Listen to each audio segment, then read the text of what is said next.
ये एंजियोग्राफी से पता चलेगा और ओसीटी से पता चलेगा कि मैकुला में सूजन है कि बहुत अर्ली स्टेज में है। इसमें पूरा दिख रहा है कि बहुत ही गंभीर ज़्यादा सूजन है और मैकुला में बहुत ज़्यादा सूजन है।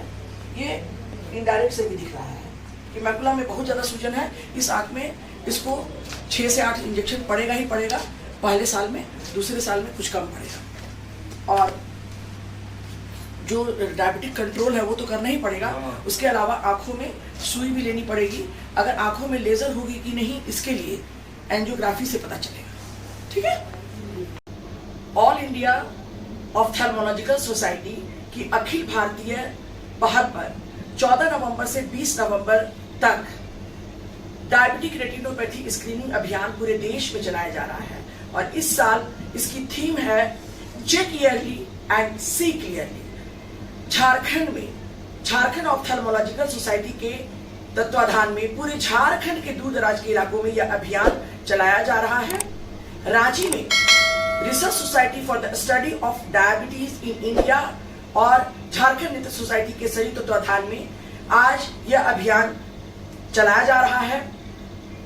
Check early and see clearly की थीम पर चलाए जा रहे इस अभियान में सहयोगी संस्था है कश्यप मेमोरियल आई हॉस्पिटल और डायबिटीज केयर सेंटर शीतलकुंज। नेत्र सोसाइटी ने 2019 में पूरे भारत में डायबिटिक रेटिनोपैथी स्टडी रिसर्च की थी और झारखंड से कश्यप मेमोरियल आई हॉस्पिटल के रेटिना सर्जन डॉक्टर विभूति कश्यप ने सबसे ज्यादा डाटा सोसाइटी को भेजा था, जिसके लिए झारखंड नेत्र सोसाइटी को राष्ट्रीय सम्मान भी मिला था। इस स्टडी से जो बात उभर के आई वो यह थी कि डायबिटीज के जिन मरीजों की रोशनी नॉर्मल होती है 6/18 या बेहतर होती है, ऐसे नॉर्मल रोशनी वाले मरीजों के 22% लोगों को डायबिटीज की वजह से रेटिना अंदर में खराब होते रहता है, लेकिन मरीज को इसका कोई लक्षण नहीं होता है। इसलिए ये थीम रखी गई check early and see clearly. क्योंकि अगर आपकी रोशनी सही है, आप टीवी देख रहे हैं, मोबाइल चला रहे हैं, पेपर पढ़ रहे हैं, ड्राइविंग कर रहे हैं, लेकिन अगर आप डायबिटिक हैं तो हो सकता है कि आप उन 22% मरीजों में हो जिनकी आंखों के अंदर रेटिना की खराबी हो रही है मगर रोशनी अच्छी है। 35 मिलियन दृष्टिहीन लोगों में 4.8% लोगों में दृष्टिहीनता का जो कारण है वो डायबिटिक रेटिनोपैथी है। 50 साल से अधिक उम्र के डायबिटिक लोगों में हर छठा आदमी डायबिटिक रेटिनोपैथी से अपनी रोशनी खोने के खतरे से गुजर रहा है।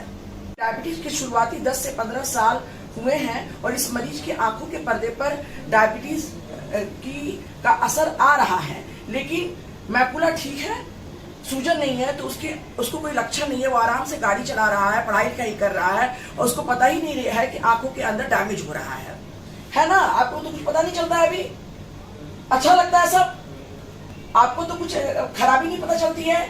आप गाड़ी चला रहे हैं, आप गाड़ी चला रहे हैं, पढ़ाई लिखाई कर रहे हैं, इनको कुछ पता नहीं चल रहा है। 10 से 15 साल डायबिटीज के हो गए हैं, लेकिन आंखों के पर्दे के अंदर डैमेज शुरू हो गया है जो हमें दिख रहा है। डायबिटीज से अगर मोतियाबिंद हो जाता है तो हम मोतियाबिंद का ऑपरेशन करके रोशनी वापस ला सकते हैं। अगर ग्लूकोमा होता है तो ग्लूकोमा की दवा या सर्जरी से रोशनी वापस आ जाती है। लेकिन अगर रेटिना में बहुत ज्यादा खराबी हो गई तो वो इरिवर्सिबल डैमेज है, फिर रोशनी ऑपरेशन के बाद भी कम आती है। डायबिटिक रेटिनोपैथी में रोशनी जाने का मुख्य कारण है आंखों के पर्दे के बीच में सूजन होना, विट्रियस कैविटी में हैमरेज होना या फिर आंखों के पर्दे का अपने जगह से खिसक जाना। ये बाबा को 10 से 15 साल से डायबिटीज है, लेकिन इनको कोई समस्या नहीं है। बाबा आपको देखने में कोई समस्या है? तो इनको डायबिटिक रेटिनोपैथी की शुरुआत है, तो इनको हम लोगों ने कहा है कि शुगर को कंट्रोल करके, ब्लड प्रेशर को कंट्रोल करके, ट्राइग्लिसराइड और कोलेस्टेरॉल को कंट्रोल करके आप डायबिटिक रेटिनोपैथी जो शुरुआती है उसको आप रोक सकते हैं। बाबा आपको कितने सालों से डायबिटीज है? I am suffering from 20 years. कोई देखने में दिक्कत नहीं। देखिए, इनको देखने में कोई दिक्कत नहीं है, लेकिन आज स्क्रीनिंग अभियान में हमने देखा कि इनको डायबिटिक रेटिनोपैथी की शुरुआत हो गई है।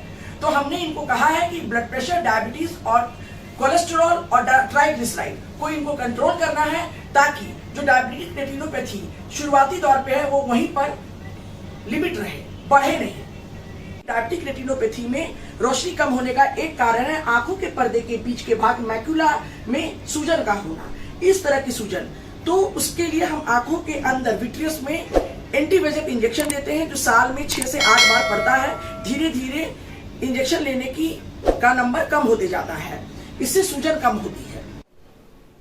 डायबिटिक रेटिनोपैथी की एडवांस स्टेज में आंख के पर्दे के अंदर खून की नई कमजोर नलियां विकसित होती हैं जो टूट टूट कर आंख के अंदर विट्रियस हेमरेज करती हैं।